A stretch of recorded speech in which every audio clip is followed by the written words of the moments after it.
Magandang araw! Halina't tayo ay magbasa.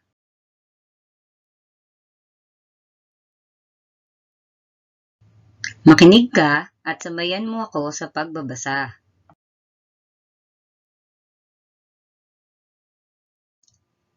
Ang napili kong tekstong babasahin natin ngayon ay mula sa panulat ni Soledad S. Reyes na may pamagat na Ang Pagbabasa bilang Paglikha.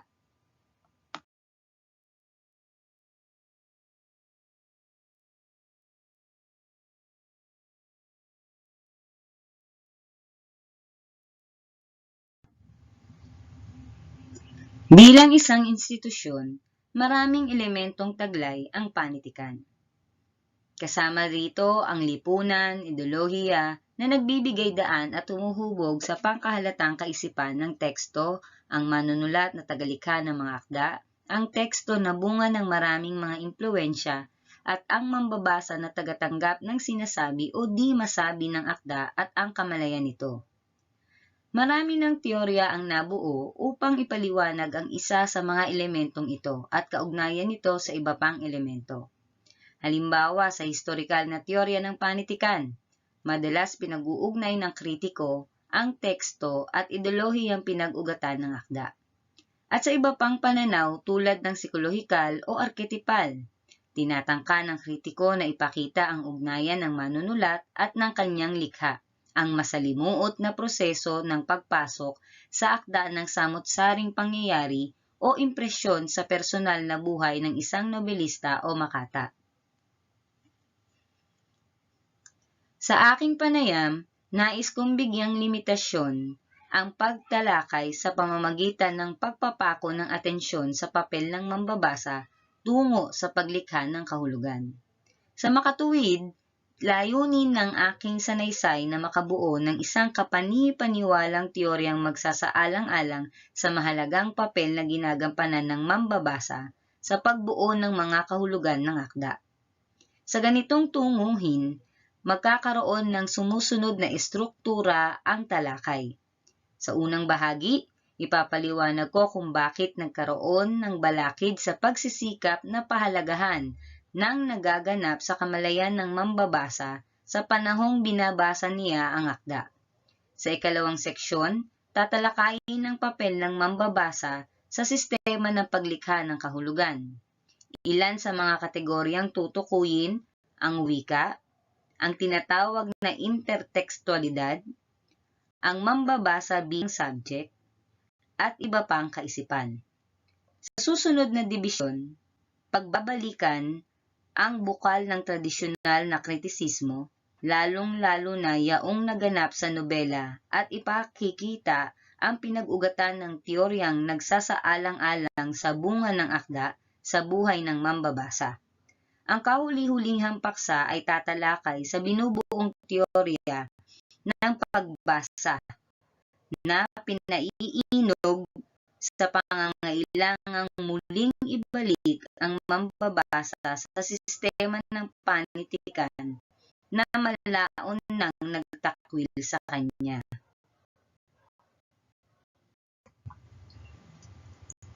Ilang balakid sa pagpapahalaga sa mambabasa.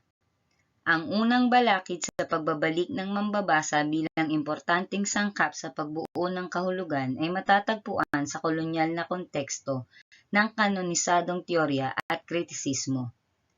Ang salitang kanonisado ay ipinakakahulugan dito bilang sagrado, banal, iginagalang at sa makatuwid, makapangyarihan sapagkat di pangkaraniwan. Sa aking pagsusuri, ang kanonisadong teorya at kritisismong namamayani sa kasalukuyan sa maraming panitikan sa bansa ay nagtataglay ng malinaw na kontekstong kolonyal. Nangangahulugan na ang argumento ng aking sanaysay ay ang sistemang kanonisadong nakaugat sa isang kolonyal na nakaraang may ugnayan ang Pilipinas sa kanluran. Isang relasyon ng dominasyon at subordinasyong nagsangkot sa lahat ng bahagi ng lipunan, lalong-lalo na sa kultura. Sa madaling salita, may antagonismong namamayani, ang katutubo laban sa banyaga, ang katutubo at tradisyonal na kritikong aral sa mga teorya ng panahong klasikal at romantiko sa Europa. Mga aklat sa Kastila na salin mula sa mga kritisismong galing sa Gresya, Roma, Edad Media sa Europa, at Neoklasismo at Romantisismo sa ika-15 at ika-19 na taon ng Europa. Laban sa kritisismong naghari sa Amerika at Inglaterra sa mga panahong 1940 hanggang 1960. Bahagi ng ganitong antagonismo ang wikang ginagamit, ang Filipino na sinandigan ng tradisyonal na kritiko, at ang Ingles na ginamit ng mga kritiko, Pilipino man o dayuhan, na siyang sumulat na mga aklat at sanaysay na kakikitaan ng pagpasok ng mga makabagong mga kaisipan hinggil sa panitikan. Sa higit na partikular na pagsusuri, makikita ang isa pang balakid sa uri ng kritisismong nangibabaw sa dalawang pangkat ng mga kritiko, ang mga formalista na naunang nagsulat sa Ingles at sumuri sa mga akdang naisulat sa wikang Banyaga, at ang mga kritikong sosyolohikal, historikal, na nag-aral ng mga akda sa katutubong panitikan mula sa isang perspektibang tumanggap ng impluwensya ng Marxismo, isang makapangyarihang sistema na maimpluwensya sa paghubog sa kamalayan ng maraming kritiko. Unahin natin ang formalismo na dumating sa Pilipinas noong ika-7 dekada sa paglitaw ng mga pagsusuring malinaw na nabahira ng doktrinang hango kina Clint Brooks, Percy Lubbock, Mark Scorer, Robert P. Warren at iba pang kritikong Amerikano. Sa doktrinang formalistiko, higit na pinahahalagahan ang teksto, ang partikular na anyo, disenyo, imahin, tono, punto de vista nito. Karaniwang sinusuri ang teksto bilang likhang tiwalag sa sumusunod na mga kategorya: lipunan, ideolohiya, talambuhay ng manunulat at mambabasa. Ang isang kritikal na walang papel ang kaalaman hinggil sa buhay ng isang may akda o ang pagtanggap sa akda ng kamalayan ng mambabasa na intentional fallacy at effective fallacy. Sa gayon, naniniwala ang kritikong nahasa sa ganitong pagsusuri na makikita ang objektibong kahulugan ng akda sa pamamagitan ng maingat at masusing pag-aaral sa panloob ng mga katangian ng akda na sumusunod sa ilang batas at tuntunin. Nagkakaroon lamang ng transaksyon ang kritiko at ang tula, halimbawa si Clint Brooks at ang tulang Ode to a Grecian Urn ni John Keats. Sa praktikal na aplikasyon sa Pilipinas, ilang halimbawa ang mga pagsusuri nina Ricaredo Demetilio sa tula sa Ingles at Leonard Casper, isang kritikong Amerikano na nag-aral ng panitikan sa Ingles. Sina Bienvenido Lumbrera at Virgilio Almario ay dalawa lamang sa mga nagsipag-aral ng katutubong panitikang na impluwensyahan ng formalismo, lalo na sa dekada ngayon. Kolonyal ang teksto ng formalismo sapagkat isang programang layunin lamang ng paliwanag ang ginamit bilang pamantayan sa pagtaya sa katutubong panitikan sa Ingles o sa Filipino. Sa kanluran, lumitaw ang formalismo bilang reaksyon sa imperyonistikong pagsusuri gaganap noon. Kabilang sa nilalaban ng sistema nito ang sosyolohikal, moralistiko, historikal na pananaw na nagsuri sa lahat ng bagay maliban sa aktwal na teksto. Bukod dito, ang pagsulpot ng formalismo ay higit na nakaugnay sa mga puwersang historikal at sosyolohikal na bumuo sa lipunan sa kanluran sa unang hati ng ika-20 siglo. Ang industrialisasyon, ang dalawang digmaang pandaigdig, ang pagmamayani ng agham at pagkawala ng maladyos na kalagayan ng tao, ang nagaharing individualismo, at marami pang masasalimuot na pangyayari sa kasaysayan.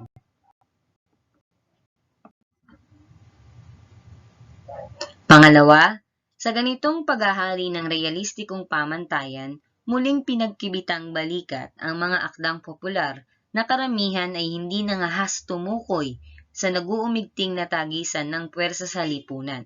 sapagkat nagkasya sa paglalarawan ng pagkawala ng pagmamahal ng isang binata sa dalaga o ng mga pagtitiis ng isang ina o ng paghihiganti ng isang nilalang na naunsyami sa pag-ibig.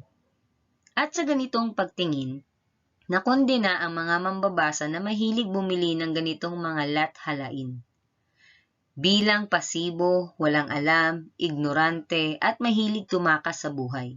Itinuturing ng ilang kritikong Marxista na ang mga mambabasa ay hindi dumaranas ng kahit anong proseso sa kamalayan sa kanilang pagbabasa nang ipinalalagay na walang kawawang panitikang popular. Sa gayon, mababa ang turing ng Marxistang pananaw sa akdang popular at sa mga taong dito ay nagugumon sapagkat pinatitibayan ng bawat isa ang kawalang kabuluhan ng ganitong uri ng akda.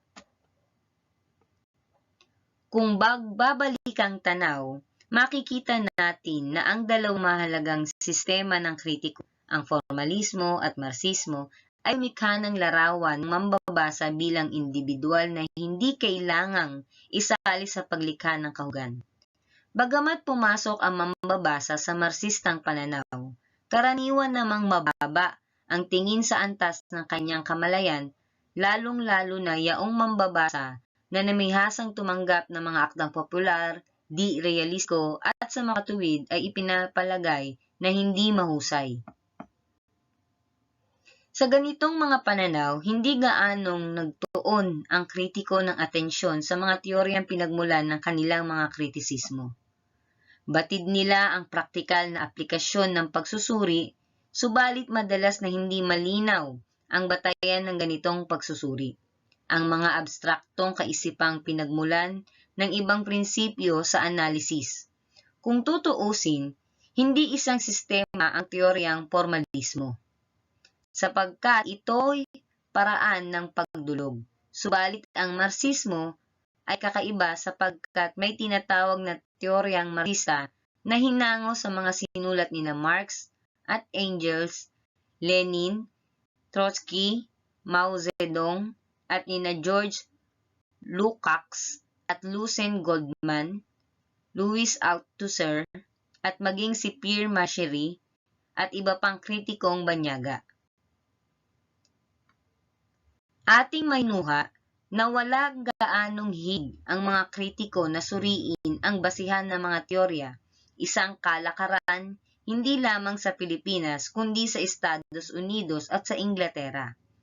Sa mga akda ng mga Europyo, Aleman, Pranses at Ruso, matatagpuan ang sistematikong pagpapaliwanag ng mga batayang teoretikal ng kani-kanilang mga sistema ng paniniwala hinggil sa panitikan. Sa paningin ng individual na naturan, kailangang ipaliwanag ang batayan ng teorya sapagkat ang konklusyon ng isang pagsusuri ay kasing husay lamang ng paraan ng pagpapaliwanag sa kultura at kabuluhan ng teorya. Sa madaling salita, maraming teorya ang mabubuo sa pagpapaliwanag ng isang grupo ng penomena. Ang bisa at kabuluhan ng teorya ay nakasandig sa sistematiko at lohikal na pagpapaliwanag ng mga prinsipyong sinusundan ng isang antas na abstrakto.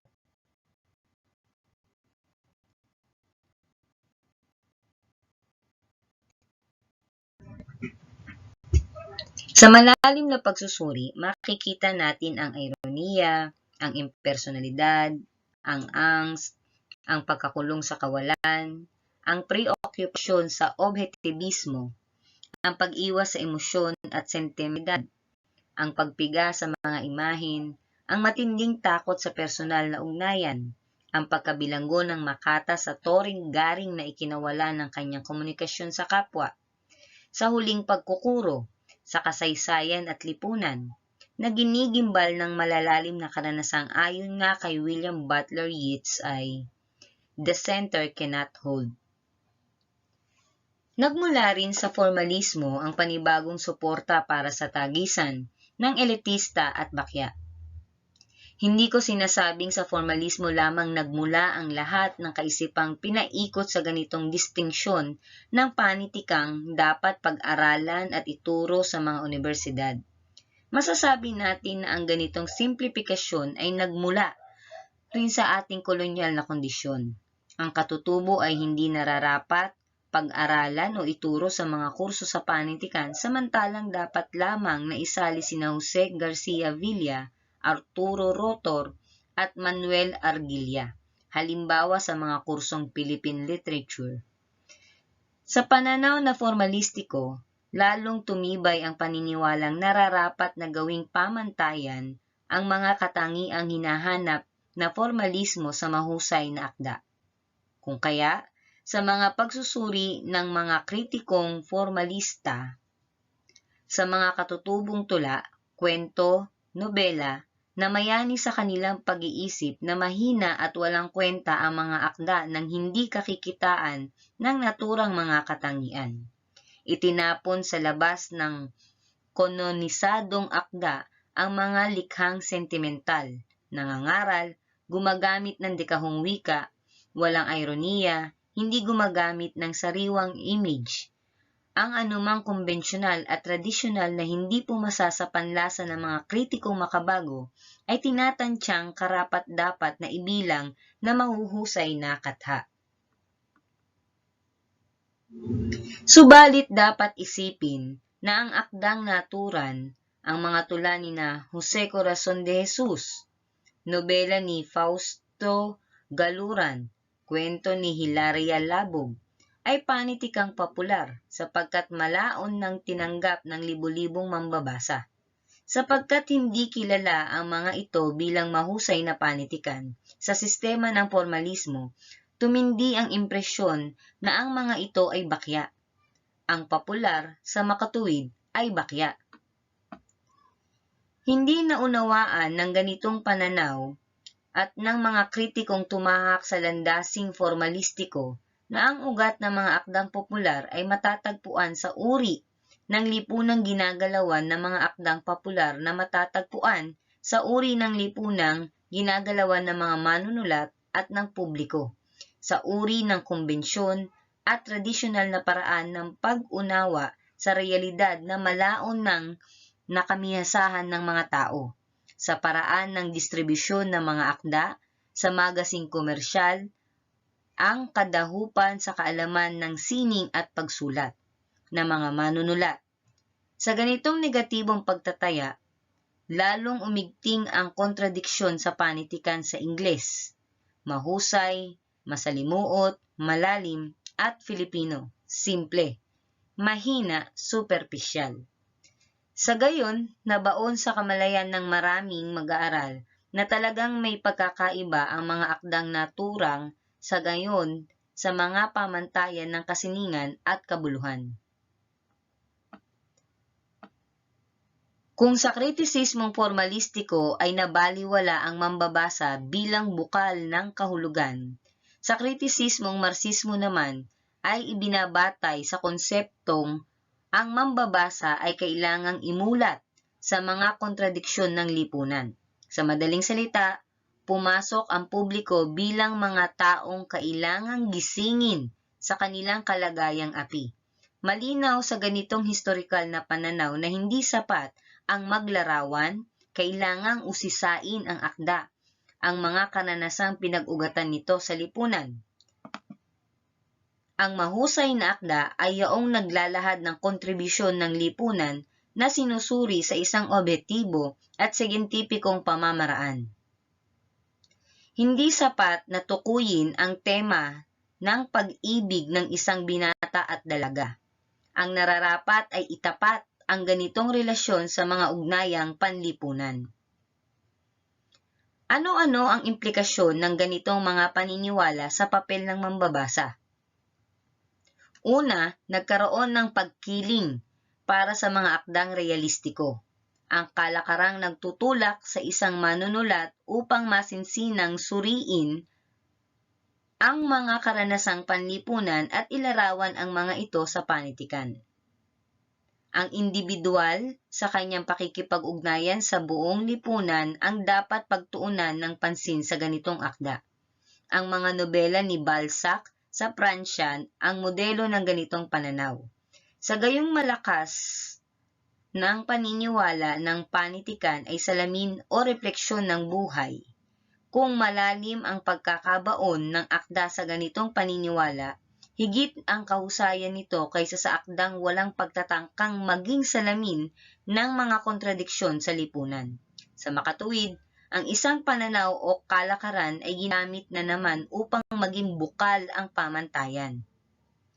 Sa ganitong pangyayari, walang pagpapahalaga sa mga akdang itunuturing na di realistiko, romantiko, eskapista, sentimental, pantastiko, mga akdang walang gaanong batayan sa tunay na buhay. Pangalawa, sa ganitong paghahari ng realistikong pamantayan, muling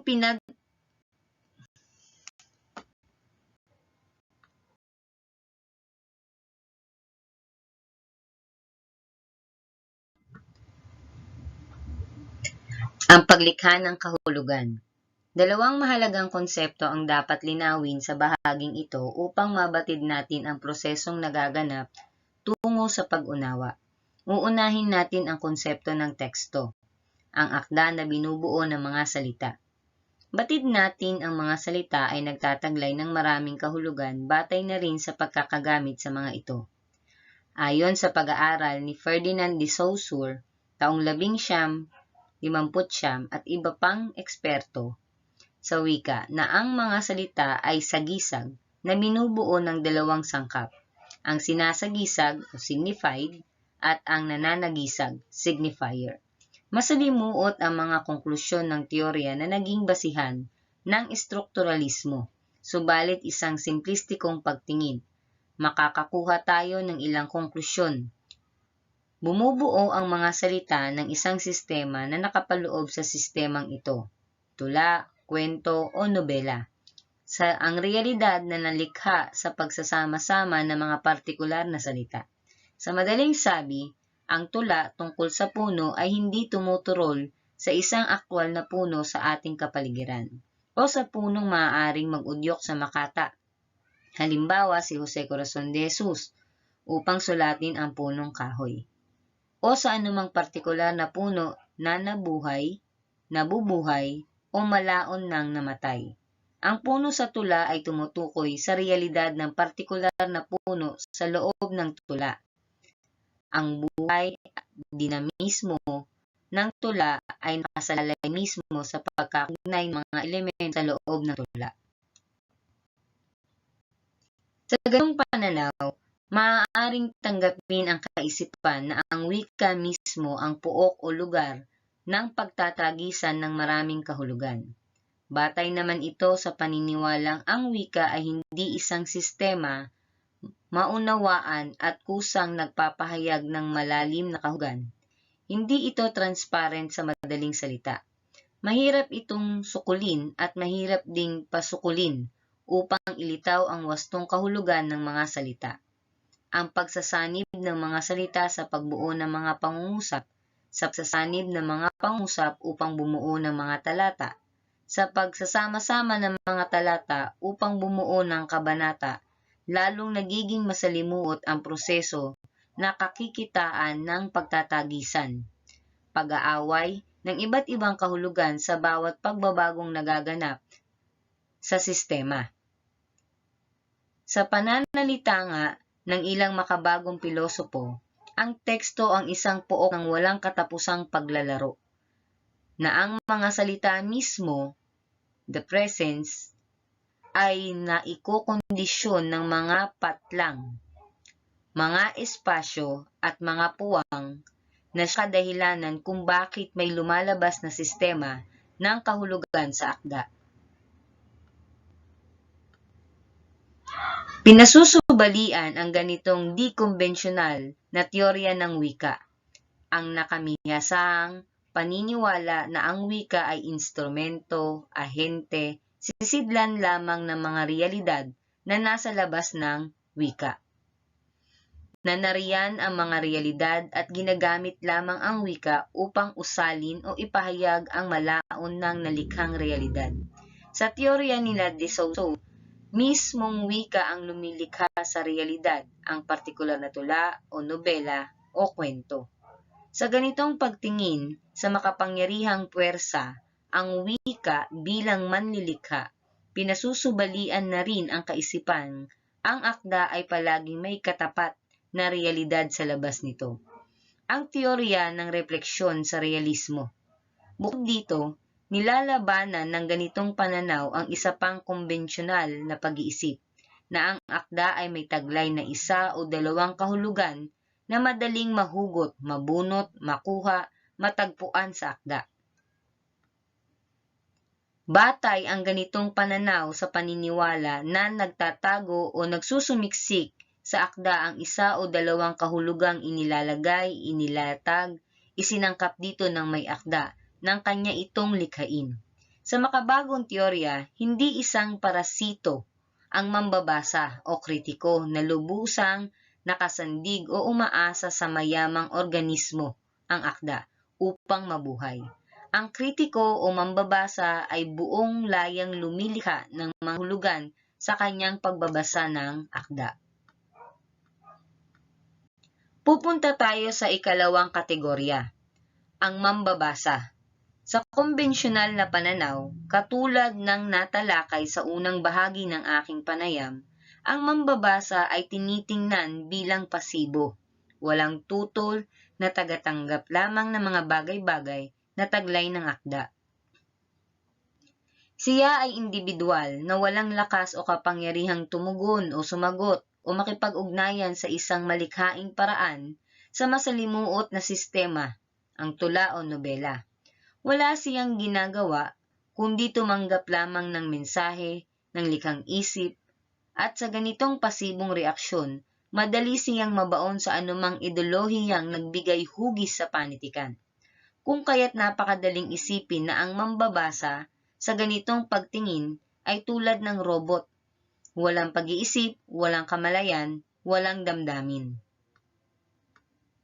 Subalit sa maraming ideya sa kasalukuyang panahon, lalong-lalo na yaong binubuo sa Alemanya at sa Estados Unidos, hindi na ganito ang larawang lumilitaw hinggil sa mga nagaganap sa mambabasa habang binabasa niya ang akda.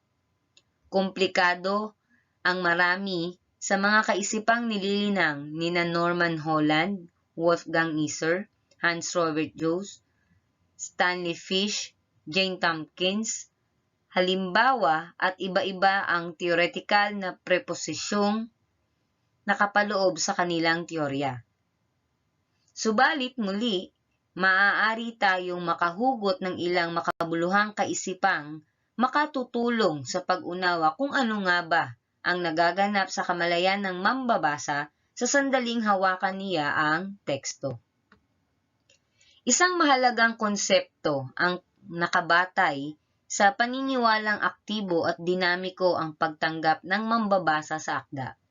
Sa madaling salita, maraming masasalimuot na pangyayari ang nagaganap sa isipan ng tao, hindi lamang sa mga sandaling binabasa niya ang akda. Ang proseso ng paglikha ng kahulugan ay hindi nagsisimula sa aktwal na panahon lamang ng pagbasa, kundi sa higit na maagang panahon. Sa pagbabasa ng isang tao sa mga salita sa pahina, marami-rami na siyang naunang nabasa na siyang nagbibigay hugis sa kasalukuyan niyang pakikipagtunggali sa mga salita. Batid na niya ang mga kumbensyong kinapapalooban ng isang tula o nobela sapagkat nakapagbasa na siya at mayroon na siyang mga inaasahang matatagpuan sa akdang kanyang hawak. Sa ganitong malinaw, kumikilos ang kanyang isipan upang balikan ang mga nakaraang kaisipan, upang hanguin ang nakabaong mga imahen o emosyon na nalikha na antig sa pagbabasa ng naunang mga akda. Ang reaksyon ng mambabasa sa isang pelikula o comics o tula ay nagaganap sa isang partikular na espasyo na ang samut-saring alusyon at referensya ng nakaraang pagbasa ay mulit-muling lumilitaw upang makipag-ugnayan sa mga alusyon at referensyang taglay ng kasalukuyan. At sa kanyang patuloy na pagbabasa, sinusundan ng individual ang mga salita sa mga pahina. Hindi niya sabayang iniisip ang maaaring kaugnayan nito sa tunay na daigdig. Higit na pinapadaloy nito sa kamalayan ang mga impresyong nalilikha sa partikular na segundo at minutong sinusundan niya ang isang tula o isang kwento. At aktibo siyang humahanap ng kahulugan sa pagsasama-sama ng ganitong partikular na mga salita at pangungusap. Sa madaling sabi, realidad sa loob ng akda, dinamiko at pabago-bago ang pinagpapakuan ng kanyang atensyon kung kaya't waring nawawala siya sa kanyang pisikal na kapaligiran, at maging ang pagdaloy ng panahon, isang mahalagang dimensyon, ay hindi na niya napapansin. Buhos ang kanyang atensyon sa realidad na patuloy na nililikha sa loob ng akda. Isa itong patunay na hindi makatwirang suriin ang akda bilang isa lamang refleksyon ng mabibigyang kantidad na realidad, ang objektibo at empirikal na mga datos at penomena. Mahalagang isipin ang nagaganap na damdamin at sa imahinasyon ng isang mambabasa sa akto ng pagbabasa. Hindi lamang ang kanyang isipan ang isinasangkot sa isang pagbabasa. Ito ang thesis na inunagan ng mga pagsusuri ni Norman Holland, isang kritikong gumagamit ng mga kaisipang hango sa psikolohiya sa kanyang pagpapaliwanag ng transaksyon ng teksto at mambabasa. Isa pang makabuluhang kaisipang hango sa filosofiya at lalong-lalo na sa pagsusuring hermeneutika, ang nagsasaad na ang pag-unawa sa kahulugan ng akda ay isang prosesong nagaganap sa loob ng isang komplikadong sistemang binubuo ng maraming antas. Sa mga aklat ni Hans Gadamer at E.A. Hirsch, halimbawa tinatalakay hindi ang relasyon ng mambabasa at ng akda, kundi higit na mahalaga ang prosesong nagbigay daan sa makabuluhang pag-uunawa, ang mga hakbang na dinaraanan sa pagbibigay kahulugan sa teksto. Dito binibigyan ng kaukulang pagpapahalaga ang aktwal na kondisyon ng interpretasyon, ang estadong mambabasa, ang kanyang subjectivity, ang kanyang mga subjektibong pamamalagay at pagkiling, ang lugar niya sa isang sistemang ideolohikal. Ilang tanong sa ganitong pag-unawang hermeneutika ang sumusunod. Sino ba ang nagbabasa? Gaano ba siya kalapit o kalayo sa kanyang binabasa, batay sa panahon? Anong uri ng interpretasyon ang posible? Maaari bang makita pa ang orihinal na kahulugan ng akda o ang kahulugang nakita ko rito ang unang nabasa? Sa ilang teorya, hindi lamang ang ugnayan ng teksto bilang subject ang tinutukoy. Pinahahalagahan din ang papel ng kasaysayan at lipunan sa paglikha ng kahulugan. Sa gayon, higit na lumalawak ang konteksto ng ugnayan ng individual at ng daigdig ng teksto. Makikita ang ganitong uri ng teorya sa mga kritikong Aleman na batid nating nalahiran ng mambabasa at panitikan. Kanilang tinutukoy ang pagsasalubong ng aktwal na pagbabasa ng teksto at ang kahulugang taglay nito, at ang kanila pang inaasahan mula sa teksto batay sa kanilang mga ekspektasyong nabuo dahil sa nauna nilang mga akdang nabasa. Tinatawag itong horizons of expectations sa turing ni Hans Robert Haus. Maaaring hindi suriin ang panitikan sa isang diakronikong paraan sapagkat ating makikita kung paanong ang isang akda na positibong tinanggap ng isang partikular na panahon ay maaaring tanggapin sa negatibong paraan sa ibang panahon. Susuriin dito ang pagbabago sa pamantayan at panlasa sa pagdaan ng panahon. Isang halimbawa sa nobelang Madame Bovary ni Flaubert at noong unang malathala ay hindi napansin o pinansin sa Pransya, subalit sa kasalukuyang siglo itinuturing itong klasiko.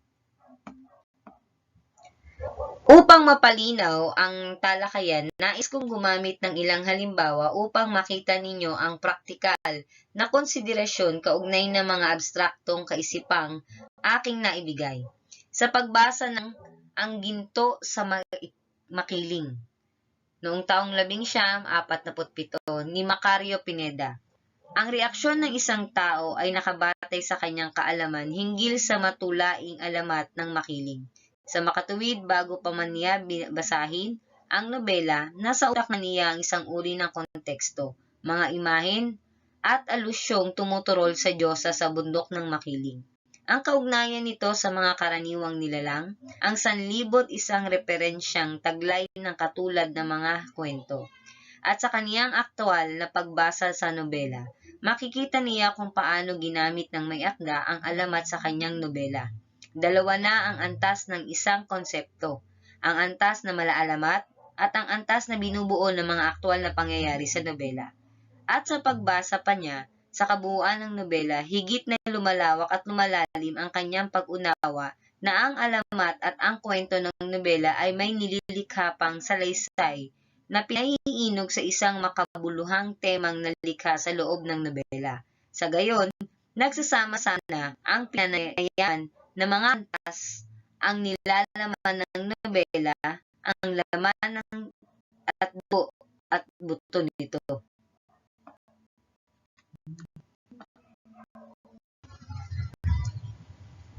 Bagamat malinaw na ang akda ay makabuluhan sa panahong ito ay unang lumabas panahon ng liberation na nangangailangan ng mga Pilipino na mga ginto na tunay na mga bayani sa makiling, na tunay na handang magpakasakit para sa bayang nakagulapay. Malinaw rin na ang pagbasa rito ng isang individual sa dekada 80 ay ikukondisyon din hindi na mga pangyayaring naganap sa ikalawang dagmaang daigdig, kundi ng masasalimuot na pangyayaring nagaganap sa ating kapaligiran sa kasalukuyan.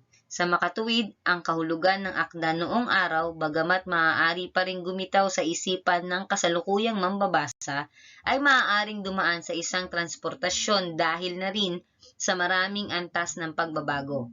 Ibang mambabasa, ibang konteksto, ibang kalagayan ng bansa, at iba pang sangkap. Isa pang halimbawang nababanggit, ang Florante at Laura, ni Francisco Baltasar.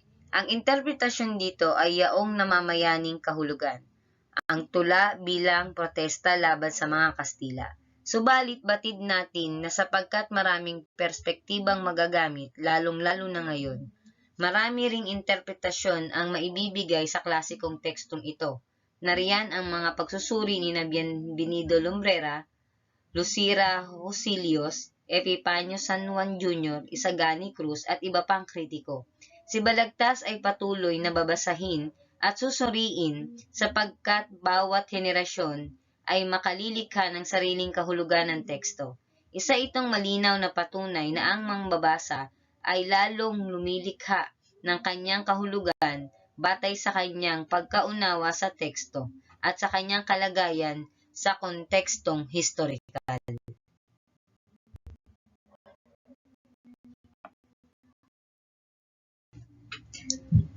Ang mambabasa sa kritisismong tradisyonal. Sa unang bahagi ng aking sanaysay, tinukoy ko ang balakid sa pagpapahalaga sa mambabasa.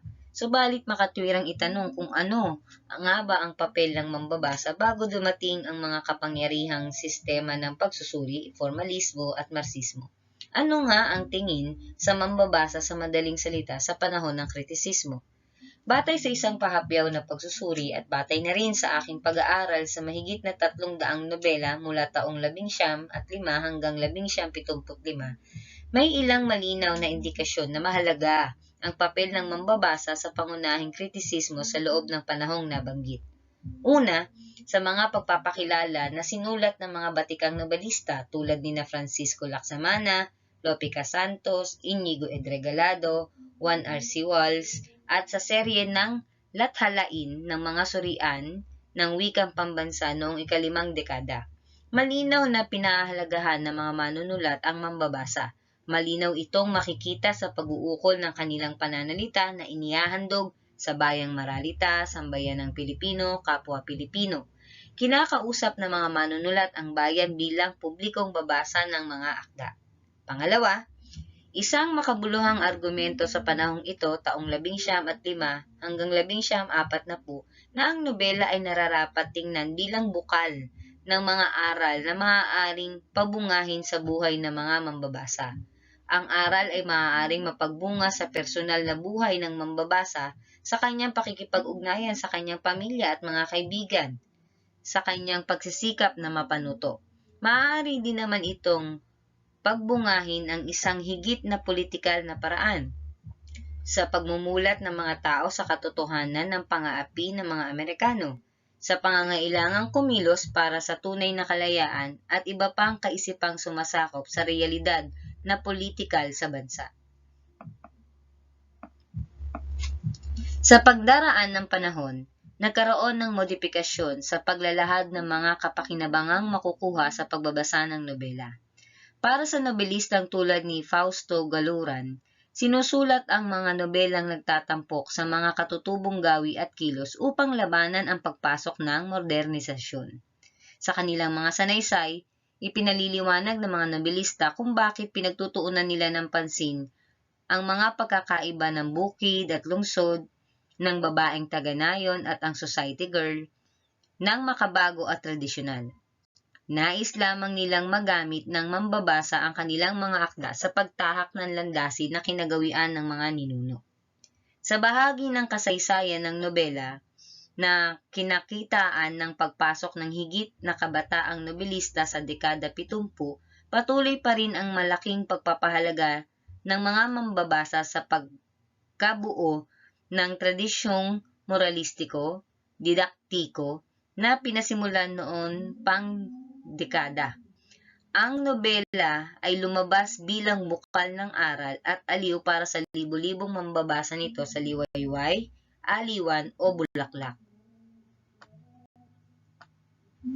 Ang ganitong pagdidiin ng ugnayan ng teksto at mambabasa, ng papel ng mambabasa, bilbo at tinig ng lahi, ay mapagpaliwanag kung bakit nagtagday nobela ng mga sumusunod mga katnian. Moralistikong pananaw, manipis na karakterisasyon, kawalan ng lohikal na pag-aayos ng mga pangyayari, paggamit ng wikang lubhang madamdamin at mabulaklak, at iba pang aspektong madalas maging dahilan kung bakit negatibo ang reaksyon ng mga makabagong kritiko sa anyong naturan. Sapagkat kailangan nilang magturo, hindi kailangan ng mga nobelista ang lubhang masalimuot na karakterisasyon. Higit na pinahahalagahan ang tema o aral na makukuha ng mambabasa sa nobela. Iulilan kung bakit namayani ang banghay, nakakikitaan ng maraming pangyayari na walang gaanong kaisahan. Sa pamamagitan ng makukulay na pangyayari, lalong titingkad ang tagisan ng masama at mabuti sa mga akda. Kaalinsabay nito ang paggamit ng wika na waring inuusa ng isang guro o pari na bibigay ng sermon. Ang bunga nito ay ang paiba-ibang punto de vista at ang pagkakataon ng iba't ibang tinig na nagsalita sa nobela. Sa ganitong superpisyal na pagtalakay sa papel ng mambabasa sa tradisyonal na kritisismo, mahinuhan nating ang anumang teorya ng nobela ay kinakailangang magbalik tanaw ipunan ng latlahaing nasulat noong nakaraang panahon.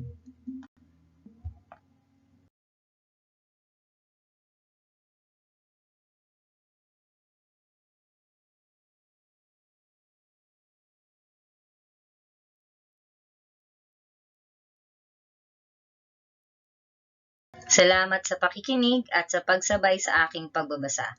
Hanggang sa muli!